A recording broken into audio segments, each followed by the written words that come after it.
నమస్కారం. Doctor B.R. Ambedkar సార్వత్రిక విశ్వవిద్యాలయం విద్యార్థిని విద్యార్థులకు స్వాగతం.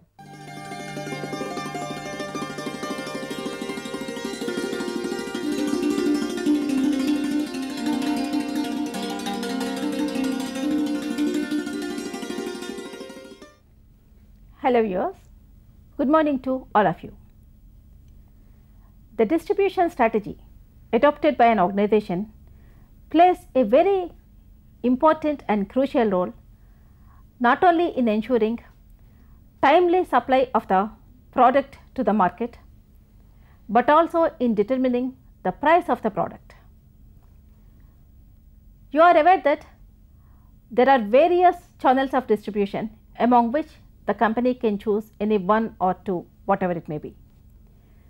Sometimes the company can go for direct marketing, that is from the point of production to the point of the consumer directly, or sometimes through wholesalers the producer may intend to reach the consumer, and sometimes through wholesalers and also retailers the product may reach the ultimate end, that is the consumer. If there are more number of middlemen, automatically the price of the product will increase. Keeping this in view, today we selected a topic on distribution strategy for our today's session. Mr. K. Madhavarao is with us today in our studios, who is going to enlighten you on various aspects relating to distribution strategies, like the importance of distribution strategy to an organization, what are the various channels of distribution available to the companies, how a company can choose its own channel, and all the related aspects. Mr. K. Madhavarao is Chief Manager, Sales and Marketing of Godavari Fertilizers and Chemicals Limited, Secunderabad. I welcome you, sir, for today's session. Thank you and very first much. of all, thank you very much for sparing your valuable time and being with us today in our studios. I would like to take this opportunity to tell you that as an organization, we like to interact with the educational institutions, Okay. because learning is a continuous process, and at times we do learn from those to whom we lecture. So keeping that in mind, coming back to the topic which you have selected today, distribution strategy. Distribution as such is very often thought of as only a support function. It is a support function, no doubt, but it plays a crucial role in improving the bottom line of any company. Okay. And the success of the marketing man is very much dependent on what is the support that the distribution functional head has given to the overall strategy of marketing. In this context, distribution and the various channels of distribution vary from product to product, and it is not possible to cover the entire gamut of operations within the limited time that we have. So I would like to confine this discussion largely to the fertilizer industry. Okay. Before actually going into the details of the distribution channels normally chosen by a fertilizer industry, will you please explain some more in detail the importance of distribution to a company, and also actually normally what are the various channels of distribution? In my intro I just informed very briefly. Agreed. So but being an expert in this field, the fertilizer industry being voluminous in nature, the volumes are high. So we normally select a channel between a wholesaler and a retailer, and of course we have the government institutions also playing a role in the distribution channels, in the supply chain this thing, where you have the marketing federations of some states, you have the agro industries corporations of some states, you have the cooperative societies also playing an important role in reaching the fertilizer to the farmer.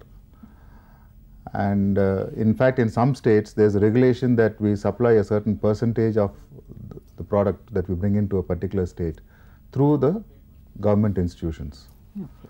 So essentially these are the main channels of this thing. We did try once to, one of our manufacturers tried to market directly to the farmer, but that's very difficult operation, because if you take a truckload of 10 metric tons to a village and try to sell directly to the farmer, one is The farmer should have the money readily on hand. Yes. He should know that your truck is going to come containing so and so product. And 3 is this is possible only in season time. Definitely the farmer would not like to buy a product in the off season time. Yes.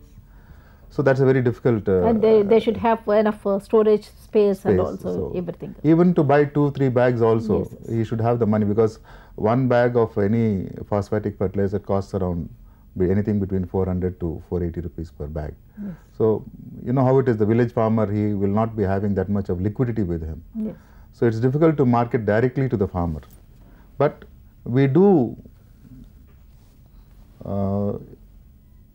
promote the product to the farmer directly by various sales promotion activities, which I would not like to go into since we are on a topic Yes, of distribution. So these are the main channels. One is the distributor, the wholesaler. We don't Wholesaler. have a distributor. We have Okay. several wholesalers in a place at times. Okay. And through the wholesaler, To the we touch the retailers. retailers. We also have direct retailers also, because we would not like to be dependent only on a wholesaler. Okay. And apart from that, we have the government institutions, the marketing federations, agro industries corporation and other cooperatives, primary agricultural cooperative societies. Okay. So all of them also play a role in reaching the fertilizer to the farmer. To the farmer. But actually you said that you are distributing your product with the help of wholesalers, retailers and others. Okay, government institutions may not be much problem, but don't you think that it will have an impact on the price of the product, because actually your product is mainly meant for the farmers. The price also should be at reasonable level. You have a point here. Only thing is, fertilizers pricing is governed by the government of India. Okay. The MRP is fixed by the government of India. And from time to time, certain broad understanding is arrived at what is the dealer margin that we can give to a particular dealer. Okay. So based on that, within those margins, they generally work. So that's why I said the importance of distribution, because if your distribution man can reach the product to the end Yes. consumer at a competitive Price. rate, then it improves the bottom line of the company. Okay. Then fertilizer being of a seasonal nature, so it's all the more crucial that the product is available, because production is all 365 Yes. days, but consumption is only say 6 months in a year, when the And peak you have season to is plan your production schedule also in schedule such a also way. accordingly, and also your marketing territory, because Yes. there are some states where the monsoon sets in early. Yes. Therefore, you would like to store your product there early. There are some regions where the monsoon sets in late. Okay. And then in the off season also, if you can give an incentive to your wholesalers and your retailers to buy the product from you and keep it in their godown, so you save on storage space, you save on rentals, you save on Yes. you get money for your product if you can give them some special off season rebate. So these are the various ways in which we try to overcome that limitation of seasonal conditions by having a good distribution policy in place. Okay. So coming to the mode of transport, another important one actually, which will have some say on the price actually of the product. Actually, which one you prefer, sir? Is it by road or by trains? You transport your product. Because the fertilizer is a product, it's, as I said earlier, it's a voluminous, say supposing we are manufacturing 11 lakh tons per annum. So dispatching 11 lakh tons per annum by road is an impossible Okay. task. So necessarily rail plays a very crucial and a very critical role in dispatch of fertilizers. In fact, most fertilizer companies have almost 90% of their production being dispatched by rail. For both short distance and also long distance. Short you go distance, for for instance, in the season time, let us say from X district you need to dispatch to Y district, which is just next door, but you need at a time 2000 tons. Where do you get 200 trucks at a time on a single day to dispatch 2000 tons? Okay. So it doesn't, the quantum does not permit you to stick to road transport, though it is cheaper to move by road for the short distance, but very often we are compelled to move by rail and then do road bridging in order to make the product available to the farmer at short notice in the quantity that is required. If it is one truck or something, you can move by road, but when you have to move, when you are producing per day around 3000 tons, and to move that product out, definitely rail plays a very important and a very crucial role. Are there any other advantages, sir, compared to One road is transportation? one is they are able to move a large quantity, and two is when you move to a farther distance, rail is more economical. Okay. And also safety. And also safe. The only disadvantages that some of the companies these days are facing, particularly fertilizer manufacturers, is that the railways have reduced the free time for both loading and unloading. It used to be 10 hours earlier, now it's come down to 5 hours in some places, 7 hours in some places, depending upon the type of rakes and things like that. And the second aspect is that you don't have adequate infrastructure facilities at the destination point. Okay. Now, what the railways have done in order to have a better turnaround of wagons, they have declared some stations as 24 hours open for unloading or loading. Okay. But you will find that the railway platform is not there. Very often it is sandy. You will find that you don't have drinking water for the laborers to drink. You will find that there is no electricity. Okay. You will find that there is no safety, there is no compound wall. So, without developing the infrastructure, the government has declared certain destinations as 24 hours open to loading and unloading. So, this is causing a problem. So, there are both advantages and also disadvantages. And when you need to unload material at a fast pace, naturally the laborers also, they get tired and they start using hooks. And with the usage of hooks, the bag gets damaged, there is spillage. Okay. And fertilizer being hygroscopic in nature, particularly phosphate, it can attract moisture. So, this again leads to other complications. Okay. So, these are some of the broad disadvantages that fertilizer manufacturers may face when they have to move by rail. When you move by road, your product goes hot and direct to the farmer. There is no usage, because no fertilizer manufacturer permits the usage of hooks inside the factory premises. So, it reaches the farmer in excellent condition. He is very happy to receive your product when it is moved by road, and it also goes fast. Okay. So, we have to have an ideal mix between road and rail, and we have to do something called what I call as a rail plus road bridging. Okay. So, move to X destination by rail, and then from there to move to Y destination you have to do the road bridging, because the railway track is only on a particular stretch of. Yes. So, to touch the interiors, road bridging is essential. So, which is the ideal combination, and from which rake point it is more economical to move by road to which destination. But again, here also you have to face all these problems, loading and unloading once again and loading once again. That is part of the whole operation. So, it involves multiple handling. Multiple handling, what happens? Your bag tends to get damaged. So, the farmer is affected. So, while packing your product also, you should take maximum care. Absolutely. Keeping all these problems into account. Yes. Maximum care has to be taken. Yes. So, there is another. And we also have people placed at these destinations to supervise the unloading, and we try to give them some incentive to avoid usage of hooks. To whatever extent we can, we try to help in seeing that the product reaches the farmer in a sound and safe condition. Because even when leakage is there, unnecessary it will be waste, and also because it's all chemicals and something. Ultimately, it is national wealth that is getting wasted. Yes. So, that is how I look at it. So, actually in recent times we used to come across another concept, that is a secondary transport. Will you please enlighten us something about this secondary transport? This is what I was talking about, this rail plus road bridging. Okay, that is where the secondary transportation comes in. Okay. Now, secondary transportation is essential. You cannot do without secondary transportation. But a distribution man needs to take care about his secondary transportation, in the sense, very often you find for the same destination, different organizations have different distances. Okay. So, we pay to the transport contractor on distance per ton per kilometer basis. So, if the distance is wrongly mentioned, for instance, if it is, say, it's 80 kilometers to X destination, but actually you are mentioning 100 kilometers, then that means you are paying more where you need not pay. Okay. So, you need to be very careful in fixing the distance to different places from a particular rake point, or even from your plant for that matter, from the manufacturing unit also.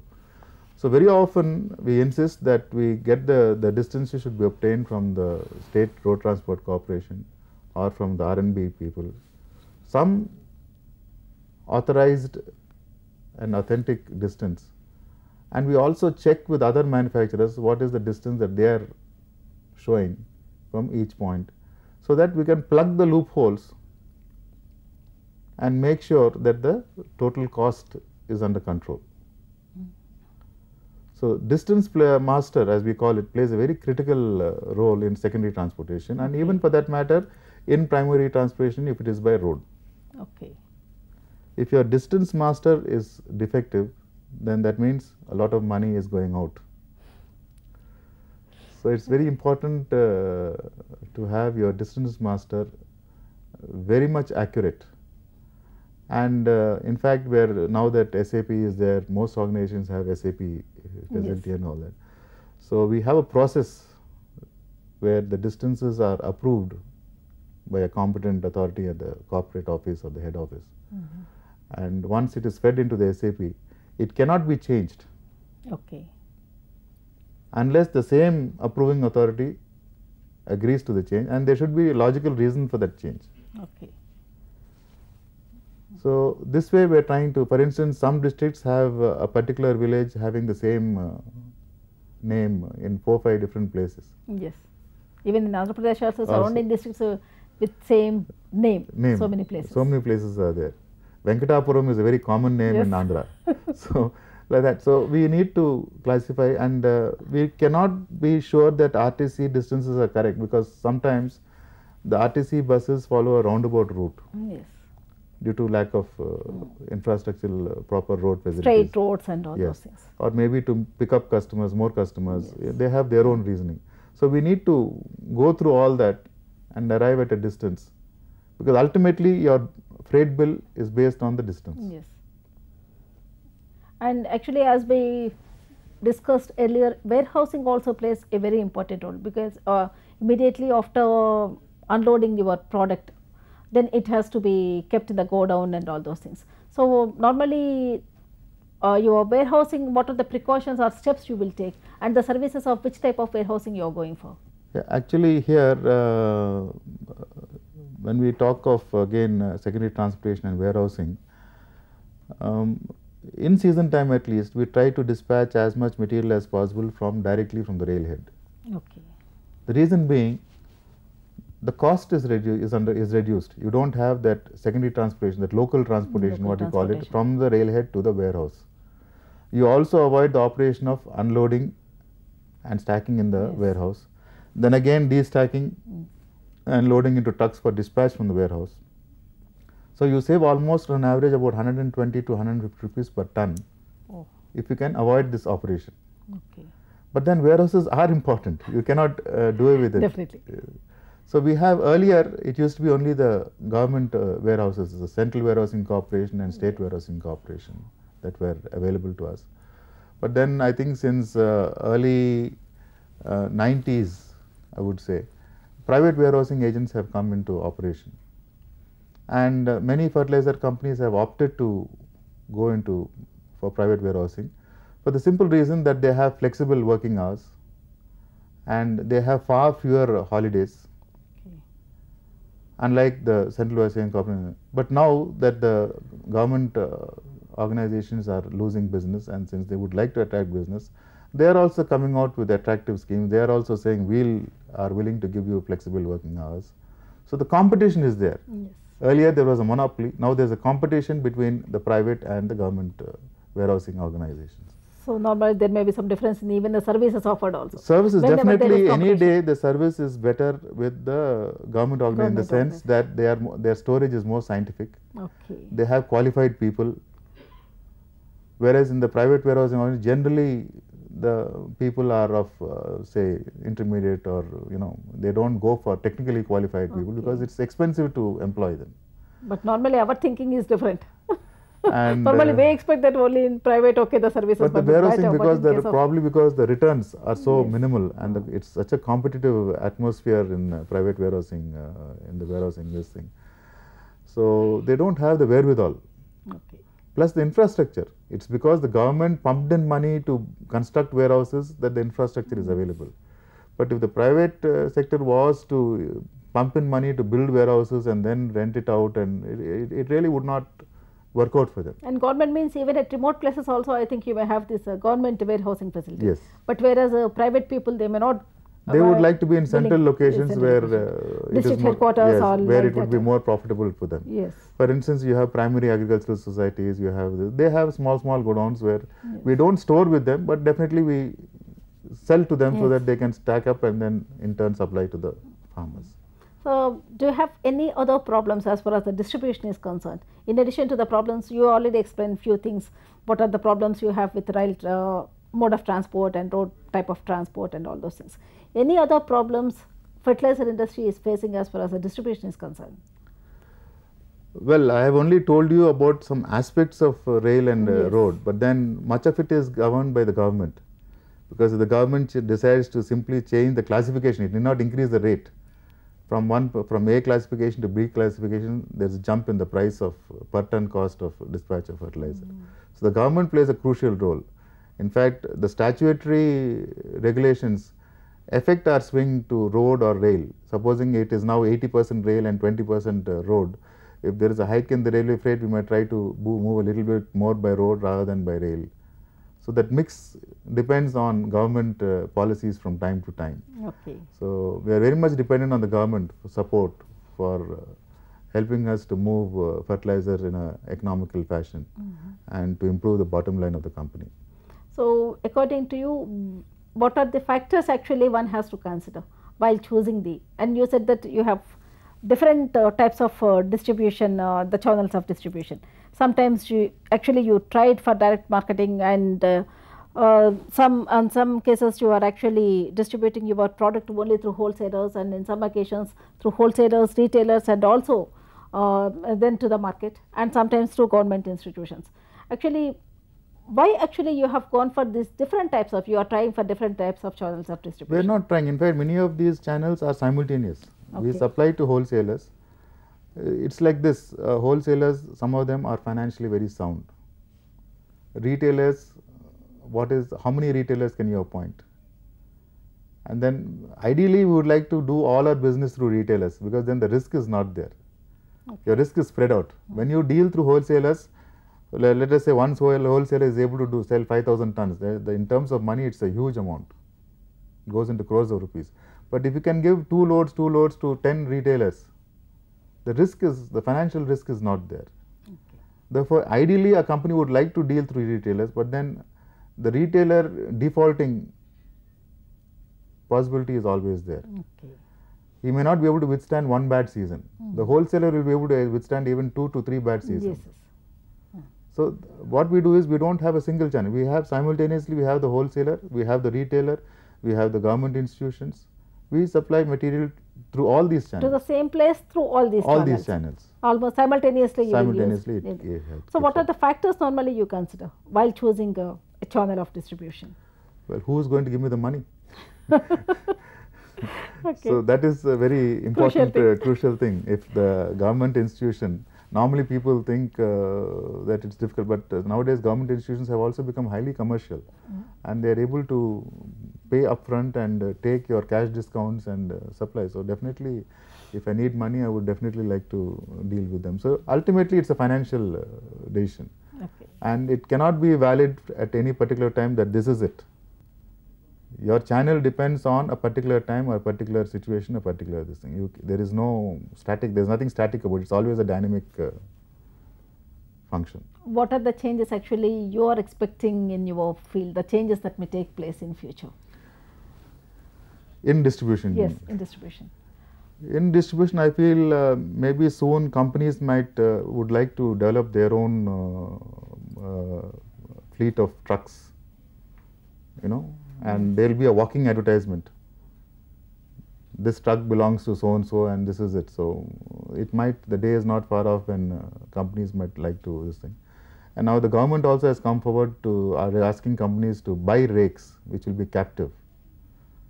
So, companies, if they can invest money in purchasing a couple of rakes, so then those rakes are available all the time. Otherwise, sometimes even getting a rake is difficult. A rake is given, which is given by railway. Even that is difficult at times. It's tight.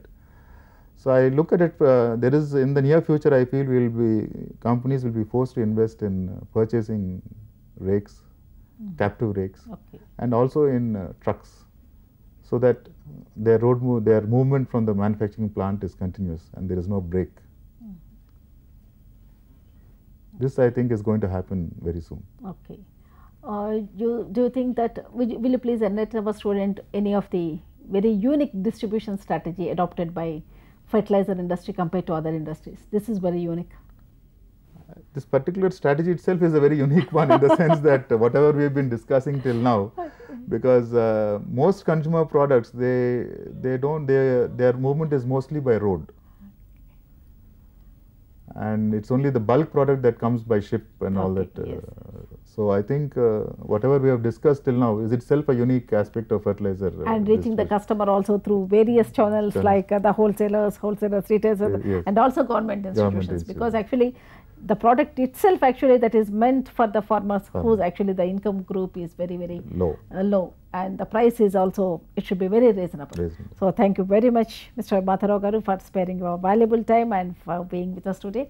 I hope the students might have understood very clearly about the importance of distribution strategy. And nowadays, and more buzzword actually the business people are using is supply chain management, and it's actually part and parcel. Distribution is a part and parcel of this supply chain management, and how important it is for the organizations, and what are the different channels actually the producer can reach the ultimate consumer, and how actually the price also will be affected by the distribution, the channel of distribution chosen by an organization. Thank you very much, sir. Thank you very much.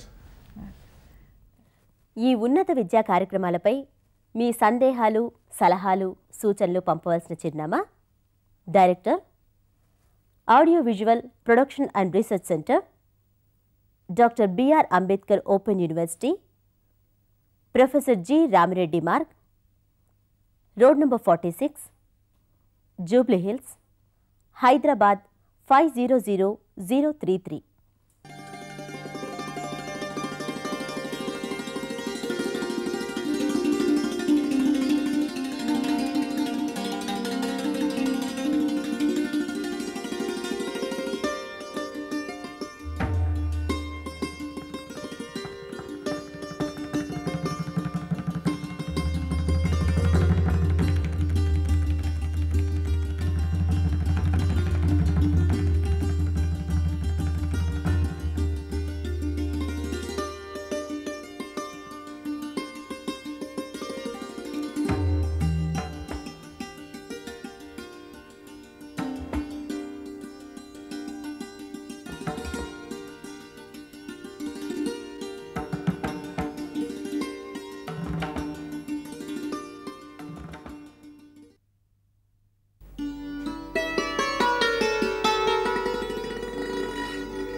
Performance management is a topic selected for today's discussion. We selected this topic from Human Resource Management course, and hence this session is all the more relevant for our second year MBA students. Performance management in a broad sense means appraising or evaluating the performance of the employees.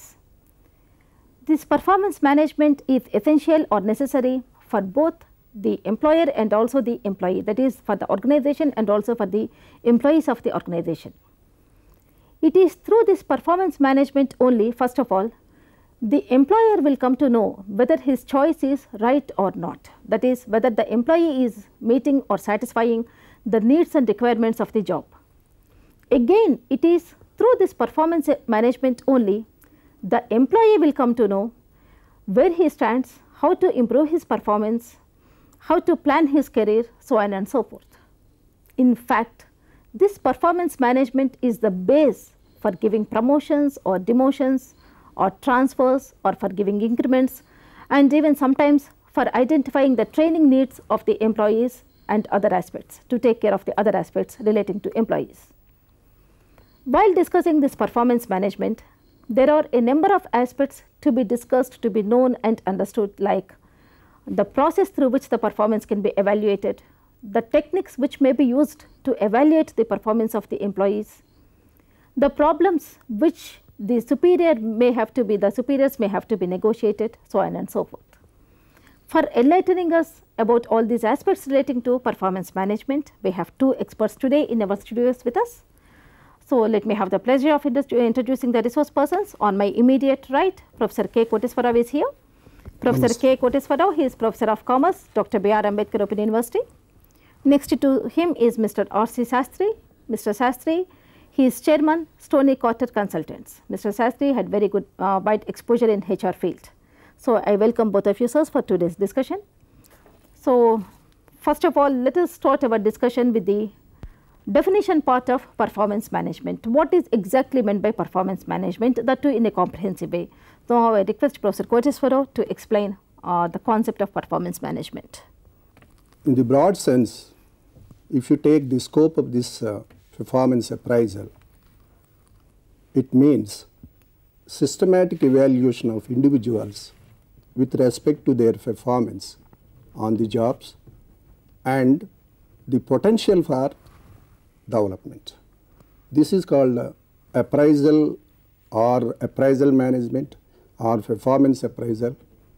But you see, it is started with merit rating, and it is mainly for the purpose of comparing the military officers in military forces. And then it is extended to business organizations.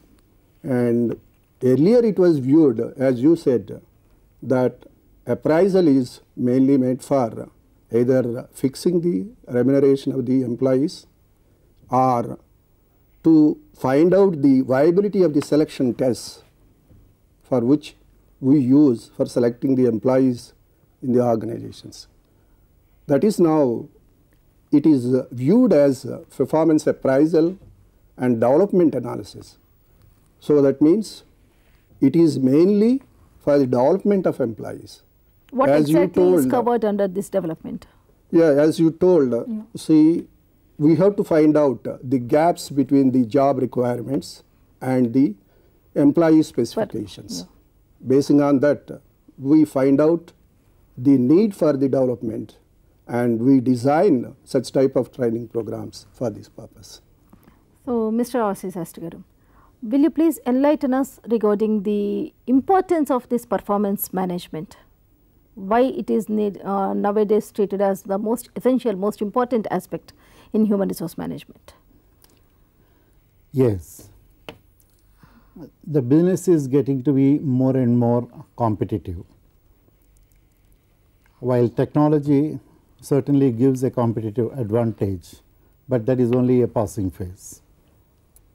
Quality also gives a competitive advantage, but very soon the competition will catch up. The only area where an organization can retain consistently the competitive advantage is in the area of the quality of people that it can have. So, to build a competitive advantage around the people, you require a very sound performance management system which takes care of differentiating the high contributor, differentiating the less than acceptable performance oriented employee, and then designing a rest of the human resource management systems in such a way that the high performer is taken care of, the average performer is taken care of, and also those who are not coming to the standards are given adequate dispensation and adequate prior intimation before we can take any decisive actions. So, to that extent, performance management is a cornerstone in building a competitive advantage through people in modern business. Is it essential only for industrial sector or is it necessary for service and also for non-profit organizations? I think wherever people are there, performance management is required. Well, it might have originated in army. For that matter, entire human resource management has emanated from services in America. But today, performance management is required, whether it is a manufacturing industry, whether it is a business organization, whether it is a voluntary organization, whether it is a public sector organization or a government itself. I think wherever people are at work, we must have a performance management system. To what extent actually this performance management is useful for planning the succession, that is heads of an organization, the succession planning? In fact, it is the most critical element. Yeah. In fact, this is what I said, the competitive advantage. Over a period of time, you want to build a sustainable organization, then you require a continuation of the competencies. And performance management system is the only way to build that a sustainable succession by knowing beforehand the high performers to whom you can give accelerated growth opportunities. That's one. Second, even those who come under some sort of in the bell-shaped curve, the normal distribution, the average performer, he is somewhat the bull of the organization. You cannot ignore them because the organization works around them. And of course, those who are not contributing to the organization, we cannot afford just like that to check them out. So we have to give adequate inputs, we must give adequate communication, adequate training and development opportunity before we come to any harsh conclusions. So to that extent, the whole process will have to be seen as an integral whole. Would you like to add anything, Professor? Yeah.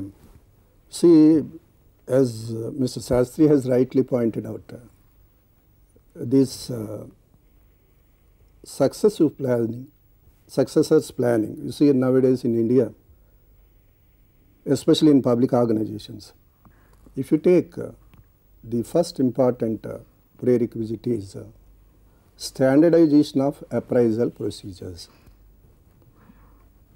That is, you see, if you do not use that appropriate appraisal procedure, because we are appraising the many number of employees in the organization. It is not that easy to compare with others and with the past and with the standards. So that's why there is a need for standardization of appraisal procedures, then establishing these standards. While establishing these standards, there is a need to involve the employees so that we can get the endorsement from the employees. The commitment will be there on the part of the... Top level management support is essential for successful implementations of these appraisals in the organizations. Leadership and trained appraisers for this purpose, all these are all prerequisites for implementing these appraisal procedures in the organizations. So standardization of procedures, establishment of standards, support from top management, leadership and training for the appraisers. Yes. So Mr. Sastry, how do you react to that? In practice, have you followed all, have you taken all these very much prerequisites into consideration? Yeah, I will put the whole thing under one nomenclature, culture. It is very important as a prerequisite to build a culture for performance management. And the culture is a prerequisite for the simple reason, what is it we want to build in an organization? Because there are organizations that only look from the task perspective, only at the end of the day what is done. But more progressive organizations and those who have a long-term vision certainly will look to a performance management system which is beyond task orientation, which includes the type of competencies an individual shall have. So a competency measure or the skill measure, giving feedback on that, writing areas of strengths, areas of concern where something will have to be done. Then a training and development plan built on one, his key result area, how he has done his work. Second, the competencies and skills which are making him to do well or not so well. Third is really putting him through the required training and development route. Fourth, a discussion with the employee in terms of his career aspiration.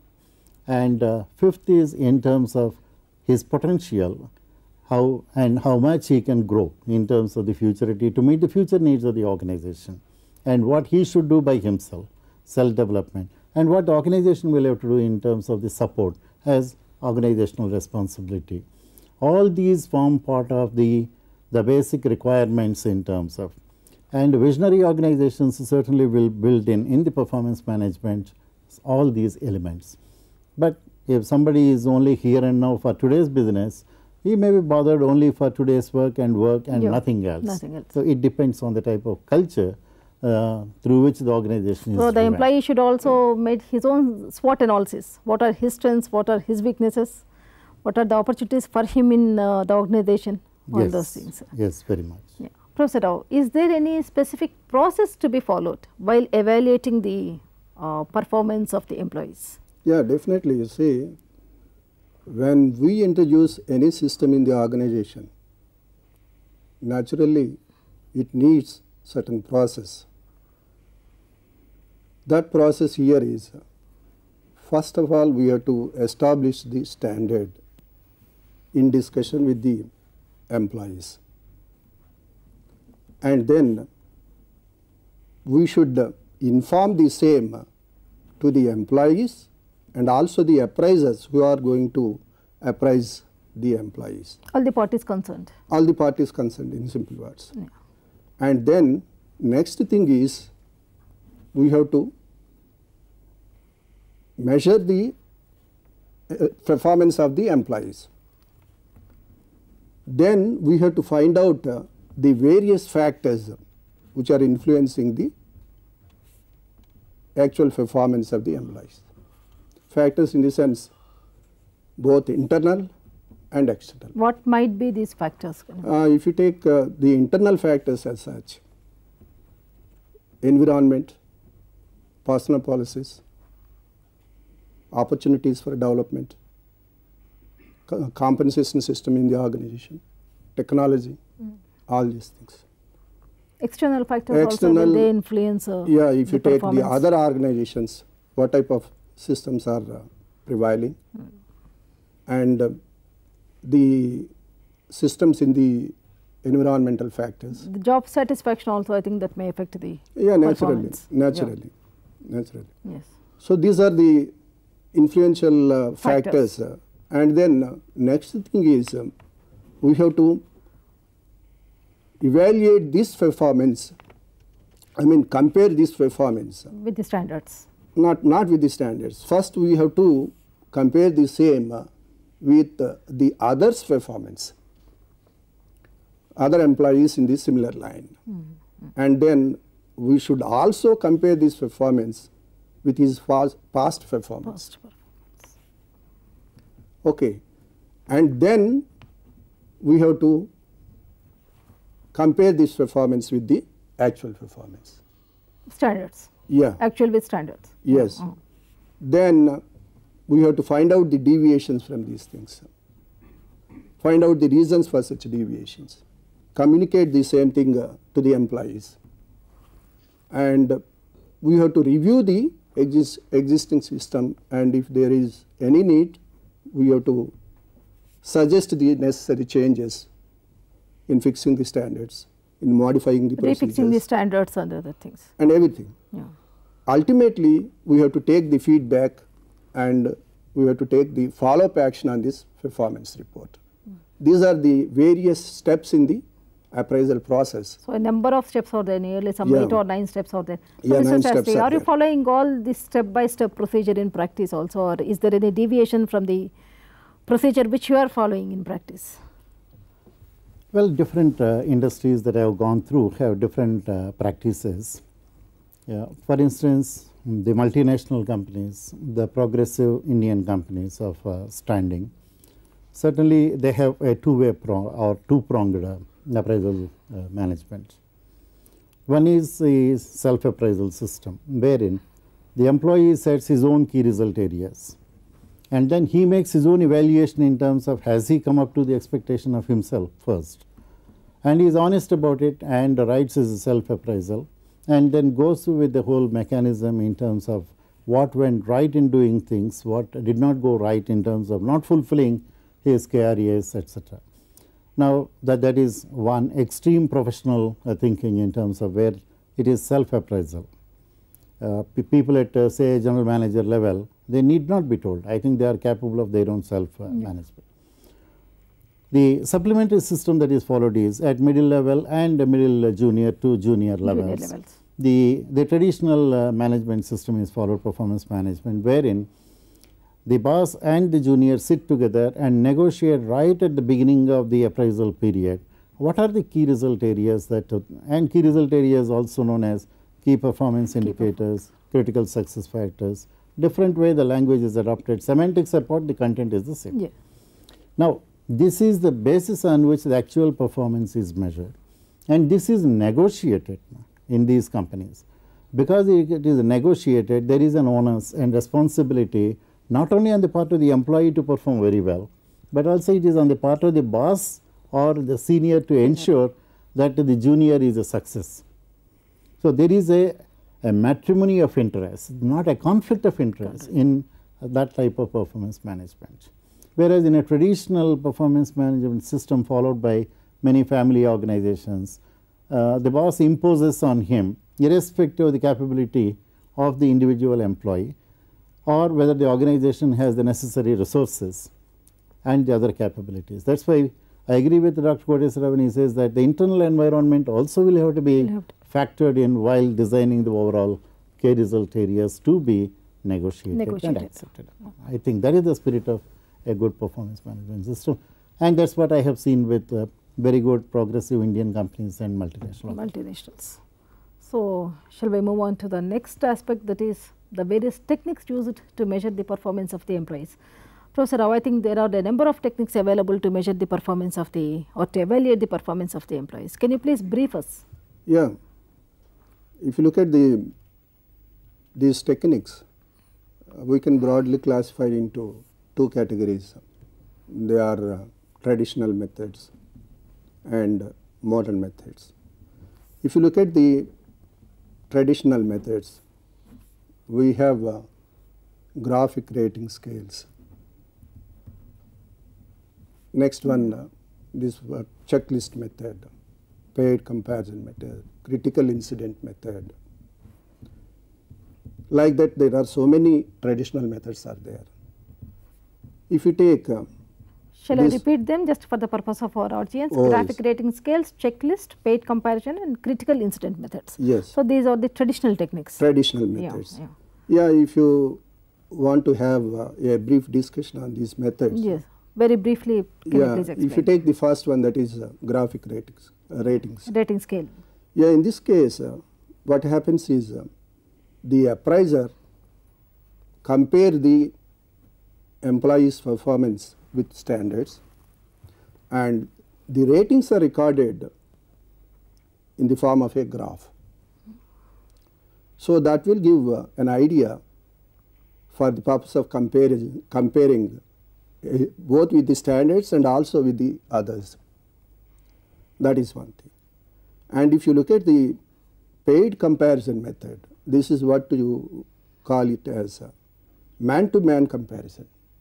That means a group of individuals would be taken for this purpose, and each employee is compared with other employees by taking certain job factors like job knowledge, skills, initiation, cooperation, all these things. So, that is how that is called as paid comparison method. Critical incident method, that means the appraisers are given, mostly the supervisors or the superiors would take this responsibility. That means they are supplied with a designed diary for this purpose. Certain columns are given and certain guidelines are supplied to them, and they used to make a note of the important incidents in the appraisal period.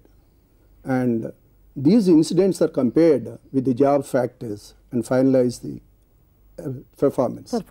That is what is called as critical incident method.